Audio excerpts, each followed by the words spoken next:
توجیکستان در عرصه بین المللی یکی از کشورهای تطبیق کننده اقتصادیات سبز محسوب یافته از لحاظ استفاده منبع‌های تجدید شونده انرژی در قطار 6 مملکت پیشرفت سیاره قرار دارد.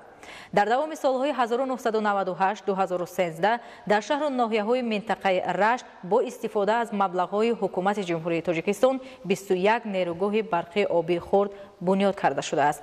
گزارش دیگولی محمود. ساختمان نیروگاه‌های برقی آبی از موجود بودن ذخیره‌های آبی سرچشمه گرفته. شروع از سال 1998 کارهای ساختمانی در یک قطار ناحیه‌های منطقه رشت آغاز گردیده. مرحله به مرحله از حساب مبلغ‌های حکومت جمهوری تاجیکستان و دیگر برنامه‌های سرمایه‌گذاری شریکان رشد 21 عدد نیروگاه‌های گوناگون اقتدار بنیاد گردیدند. در برابر این از روی برنامه پیش بینی شده حکومت جمهوری تاجیکستان و دیگر سرچشمه‌های مبلغ‌گذاری در ناحیه‌های کوهستان شماره نیروگاه‌های بنیاد شونده در سال‌های نزدیک به 57 عدد رسانیده می‌شود. تنها دوام سالهای 2008 تا 2013 با استفاده از منبع‌های موجوده اقتدار نیروگاه‌های برقی آبی بنیاد شده بیش از 4 میگاوات را تشکیل نمود. تامین اهالی و دیگر ساحه‌های خواجگی خلق ناحیه‌های کوهستان با نیروی برق زمستان امساله در یک شبانه روز بیش از 441,000 کیلووات ساعت را تشکیل نموده. همزمان 6 عدد نیروگاه‌های برقی آبی منطقه با اقتدار پیش بینی شده فعالیت دارند.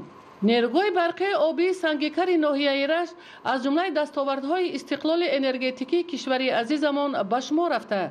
سهم این منبع نورآفرین در تامین اهالی شهرک نوآباد و مؤسسه‌های تعلیمی و تندرستی با نیروی برق خیلی هم نظررس می باشد.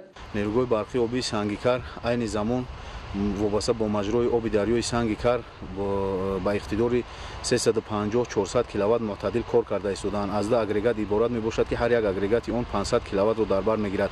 در برابر به محدودیت استفاده بردن نیروی برق استعمال کنندگان و ساکنان ناحیه‌های منطقه رشت را ضرور است تا برای کم کردن تلفات برق و استفاده صرفه‌کارانه از تکنولوژی کم مصرف استفاده برند، زیرا اجرای این کار به منفعت اقتصادی هر یک خانواده می باشد. ایدیگولی محمود، دادرجان میرزازاده برای برنامه اخبار از منطقه رشت.